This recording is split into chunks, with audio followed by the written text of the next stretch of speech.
Back રાજકોટથી સમાચાર છે। એટલાન્ટિસ અગ્નિકાંડ બાદ તંત્ર જાગ્યું છે। અગ્નિકાંડ મુદ્દે ડેપ્યુટી મ્યુનિસિપલ કમિશનરનું નિવેદન સામે આવ્યું છે। આવી ઘટના હવે ન બને તેના માટે પ્રયાસ કરવામાં આવશે। એટલાન્ટિસ અગ્નિકાંડ બાદ 628 રહેણાંક બિલ્ડિંગમાં તપાસ કરવામાં આવી। 542 બિલ્ડિંગને નોટિસ ફટકારવામાં આવી છે। ફાયર સેફટીના પૂરતા સાધનો ન હોવાથી નોટિસ ફટકારવામાં આવી છે। એટલાન્ટિસ બિલ્ડિંગમાં 10 વર્ષથી ફાયર એનઓસી રિન્યુ થઈ નથી।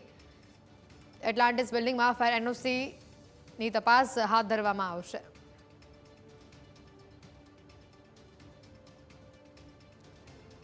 થોડા સમયમાં 500થી વધુ આપણે મિલકતોનો સર્વે કરી અને જ્યાં ત્રુટિઓ હતી ત્યાં આપણે નોટિસ આપેલ છે।